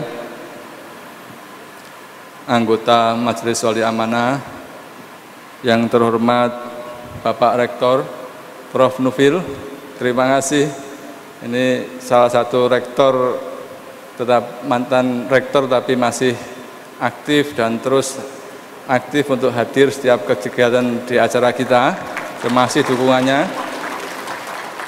Kemudian yang terhormat Wakil Rektor, Dekan Fakultas, Ketua Program Vokasi dan Direktur Pasca Sarjana, Bapak Ibu anggota Senat Akademik Universitas Brawijaya, Bapak Ibu Dewan Guru Besar Universitas Brawijaya, para tamu undangan, keluarga besar yang dikukuhkan pada hari ini, tentunya rasa puji syukur kita panjatkan kepada Allah SWT atas segala nikmat dan karunia-Nya sehingga pada pagi hari ini kita bisa hadir di sini dalam acara pengukuhan dua guru besar kita, yaitu Profesor Dr. Insinyur Agus Naba dan Profesor Dr. Asep Awaludin Prihanto.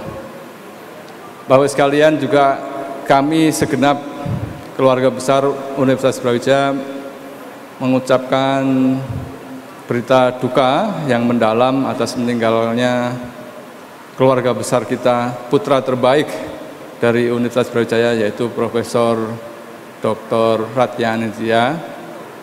Sekaligus beliau adalah mantan Dekan Fakultas Ilmu Budaya. Kita doakan mudah-mudahan arwah beliau diterima di sisi Allah SWT dan ditempatkan di tempat yang mulia. Bapak sekalian, saya mengucapkan selamat kepada dua profesor baru kita, dan dua-duanya tidak asing bagi saya. Yang pertama adalah Prof. Agus. Ini Prof. Agus ini teman seperjuangan saya waktu di Jepang. Jadi sama-sama kuliah dan sama-sama kerja part-time gitu di 7-Eleven. Alhamdulillah saya sangat bangga dan senang beliau akhirnya juga dikukuhkan sebagai guru besar di Fakultas MIPA Universitas Brawijaya. Kemudian juga saya mengucapkan selamat kepada Ibu, ya, Ibu Agus Naba ini. Terima kasih juga ini, waktu saya kuliah di Jepang sering dikirimin makanan oleh Ibu Naba ini. Dan alhamdulillah Pak Asep ini juga lulusan Jepang. Dua-duanya profesor baru kita adalah alumni Jepang, dan saya harap etos kerja Jepangnya tidak hilang. Nah, kira-kira begitu. Ini yang penting adalah etos kerja Jepangnya tidak hilang. Sehingga kira-kira Pak Naba ini masih 20 tahun lagi akan bekerja mendedikasikan hidupnya untuk alma mater kita, Universitas Brawijaya. Pak Asep lebih panjang lagi, hampir 30 tahun ya Pak Asep ya. Nah, sehingga kita bisa memesan ini, saya pesan pada dua profesor kita bahwa bagaimana etos kerja Jepang tetap kita pertahankan, dan kemudian dalam kurun waktu 20-30 tahun ini kita membentuk roadmap pengembangan keilmuannya, sehingga nanti begitu selesai kita 20-30 tahun lagi, maka Pak Naba dan Pak Asep ini sudah meninggalkan apa yang disebut dengan fondasi keilmuan untuk generasi yang akan datang. Dan itu akan menjadi amal jariah kita semua, khususnya Pak Naba dan juga Pak Asep. Dan Bapak sekalian, beberapa hari yang lalu saya sempat bersilaturahmi ke salah satu anggota MBA di Kementerian PUPR, dan saya begitu terkejut.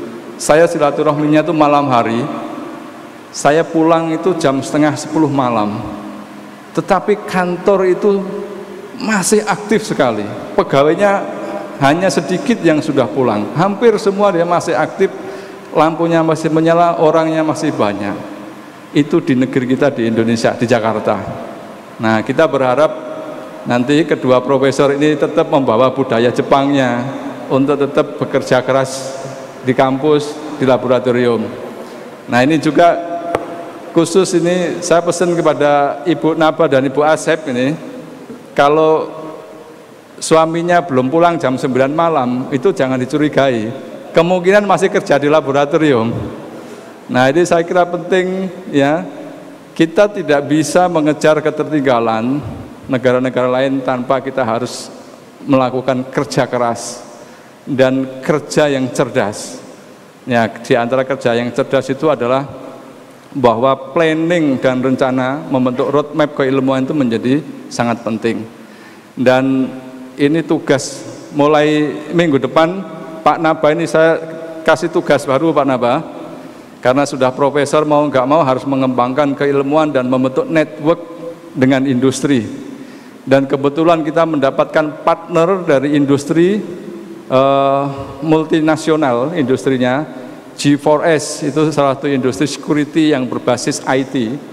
Nah, ini memerlukan industri ini sudah sepakat akan membentuk teaching factory yang ada di Universitas Brawijaya, dan untuk itu saya mohon nanti Pak Naba untuk bisa menggawangin teaching factory yang akan dibentuk oleh G4S itu. Bapak sekalian, jadi guru besar ini merupakan pilar, ya, pilar utama yang menyangga universitas. Sehingga setelah menjadi guru besar, kita berharap dua profesor baru kita ini terus berkarya tanpa kenal lelah dan tanpa berhenti untuk terus berkarya. Karena ke depan guru besar ini tidak lagi semudah sekarang. Ini rencana dari kementerian, nanti ada kuota di setiap program studi untuk bisa menjadi guru besar. Kalau kuotanya sudah dipenuhi, maka orang lain dalam program studi yang sama itu sudah tidak bisa jadi guru besar lagi. Atau kalau masih ingin menjadi guru besar, itu nanti seluruh keperluan insentif penggajiannya dibebankan oleh masing-masing universitas. Dan ini saya kira yang kita harus pikirkan. Nah, strateginya adalah bahwa setiap guru besar itu idealnya adalah intake dalam proses pengembangan keilmuan yang linkage dengan pengembangan program studi. Dan tentunya program studi itu harus relevan dan harus matching dengan kebutuhan masyarakat, baik itu dunia industri ataupun dunia bisnis ataupun dunia usaha yang lain. Nah, Bapak sekalian, PR kita yang terberat diantaranya adalah seperti itu, bagaimana universitas itu betul-betul akan sustain, mengikuti perkembangan zaman, dan semua kebutuhan, semua pengembangan keilmuannya akan bermuara dan diperlukan oleh dunia usaha dan dunia industri. Nah, untuk itu Bapak sekalian, kita akan mencoba nanti memikirkan lagi bagaimana peran real dari Bapak Ibu Profesor Guru Besar yang ada di Universitas Brawijaya ini menjadi leading factor untuk pengembangan ilmuwan dan juga pengembangan inovasi yang akan menunjang kemandirian bangsa Indonesia. Saya kira itu aja yang ingin saya sampaikan. Terima kasih sekali lagi, saya mengucapkan selamat kepada Profesor Dr. Agus Naba dan Profesor Dr. Asep Awaludin atas pengukuhan guru besarnya. Terima kasih. Billahi taufiq wal hidayah. Wassalamualaikum warahmatullahi wabarakatuh.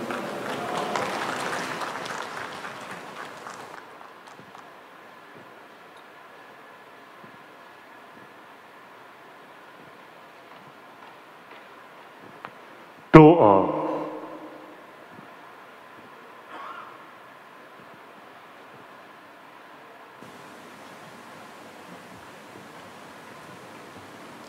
Assalamualaikum warahmatullahi wabarakatuh. Selamat pagi, salam sejahtera bagi kita semua. Mari kita sejenak menengadahkan diri kepada Allah Subhanahu wa taala dan mengucapkan syukur serta bermunajat kepada Allah Subhanahu wa taala. A'udzu billahi minasyaitonir rajim. Bismillahirrahmanirrahim. Hamdan syakirin hamdan na'imin, hamdan yuwafi ni'amahu wa yukafi mazidah. Ya Rabbana lakal hamdu kama yanbaghi li jalalika wajhikal karim wa 'azimi sultanik. Allahumma ij'al jam'an hadza marhuma wa tafarruqan min ba'dihi tafarruqan ma'suma. Allahumma fafahamnaha Sulaimana wa kullan atayna hukma wa ilma wa sakharna ma'a Dawud al-jibala yusabbihna wat-tayr wa kunna fa'ilin ya hayyu ya qayyum ya Rabba Musa wa Harun wa Nuh wa Ibrahim wa Isa wa Muhammadin sallallahu alaihi wasallam birahmatika ya arhamar rahimin. Ya Allah yang maha pengasih lagi maha penyayang, puji syukur kami panjatkan kehadirat-Mu hanya karena pertolongan-Mu dan ridha-Mu semata. Acara pengukuhan guru besar Universitas Brawijaya ini dapat terlaksana. Kami bersyukur atas nikmat yang Engkau berikan. Kami diberikan profesor baru. Yang pertama, Profesor Dr. Agus Naba SSIMT, bidang ilmu sistem cerdas Fakultas Matematika dan Ilmu Pengetahuan Alam. Dan yang kedua, Profesor Dr. SC Asep Awaludin Prihanto SPI MP, bidang ilmu bioteknologi produk perikanan dan kelautan Fakultas Perikan dan Ilmu Kelautan.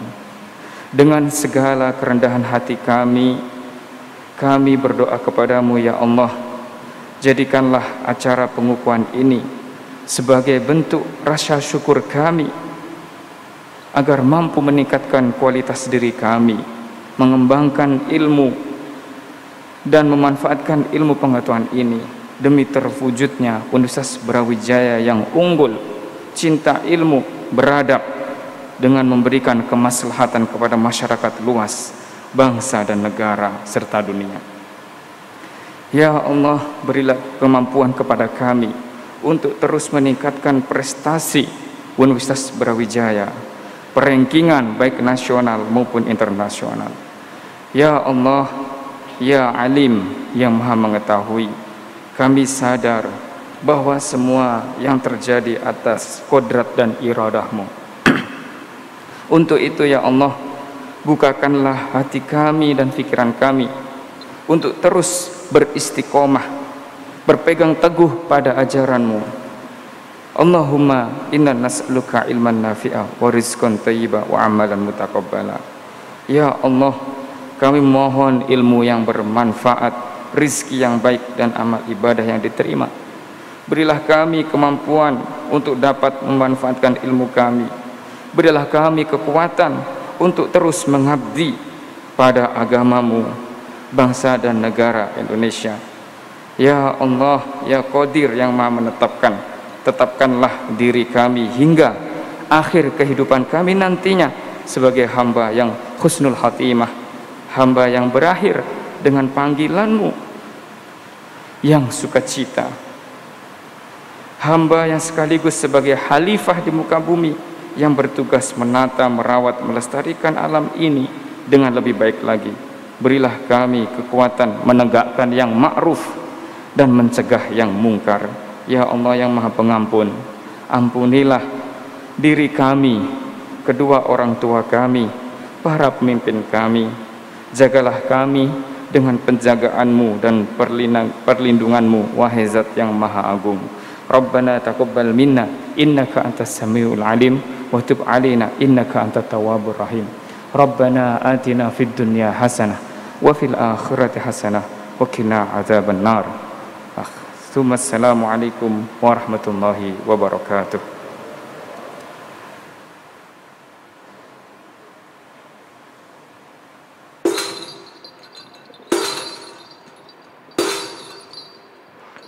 Sidang terbuka Senat Akademik Universitas Brawijaya dalam rangka pengukuhan profesor ditutup oleh Ketua Senat Akademik Universitas. Dengan mengucap Alhamdulillahirrabbilalamin, sidang terbuka Senat Akademik Universitas Brawijaya dalam rangka pengukuhan profesor atas nama Profesor Dr. Engineering Agus Naba MT dan Profesor Dr. Sen Asep Awaludin Priyanto saya nyatakan ditutup.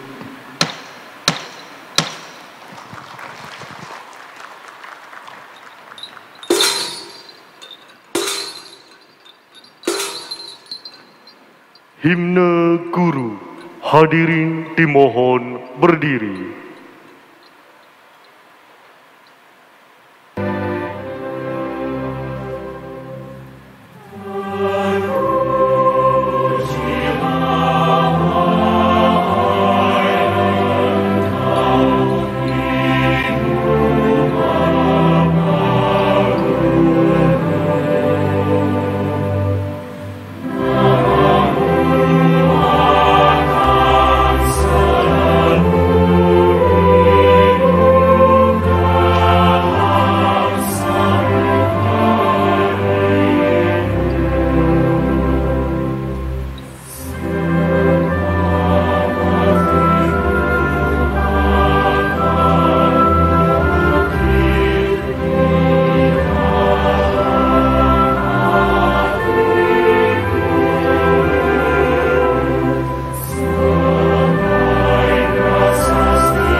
Senat Akademik Universitas Brawijaya meninggalkan tempat upacara.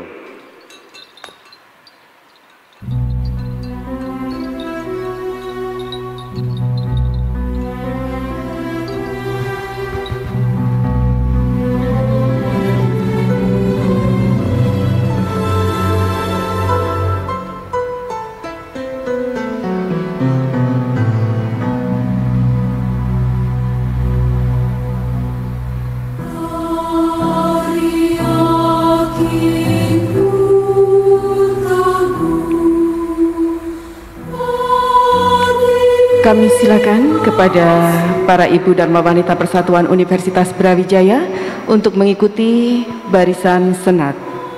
Dan kepada Bapak Ibu keluarga disilakan untuk mendampingi kedua profesor yang baru dikukuhkan untuk menerima pemberian ucapan selamat. Dan selanjutnya kami silakan kepada Ketua dan Sekretaris Senat Akademik Universitas, dilanjutkan Rektor dan para pimpinan universitas dan fakultas, serta diikuti Bapak Ibu anggota Senat yang hadir di sini untuk memberikan ucapan selamat secara bergantian.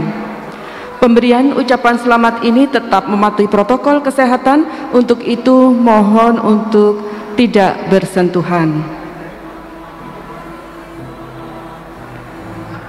Baik Bapak Ibu hadirin yang berbahagia, dengan demikian maka berakhirlah sudah rangkaian sidang terbuka Senat Akademik Universitas dalam rangka pengukuhan profesor pada hari ini. Kami mengucapkan selamat kepada Profesor Dr. Engineering Agus Naba SSIMT beserta keluarga dan Profesor Dr. Sains Asep Awaludin Prihanto SPI MP beserta keluarga. Semoga ilmu yang didapat bermanfaat bagi kita semua dan khususnya dapat membawa Universitas Brawijaya menjadi universitas yang lebih unggul. Ucapan terima kasih kepada seluruh hadirin atas perhatian dan kehadirannya dalam acara pengukuhan profesor pada hari ini. Dan tak lupa ucapan terima kasih kami pula kepada seluruh pihak yang ikut mensukseskan acara ini. Dan akhirnya saya atas nama panitia yang bertugas undur diri. Selamat siang dan wassalamualaikum warahmatullahi wabarakatuh.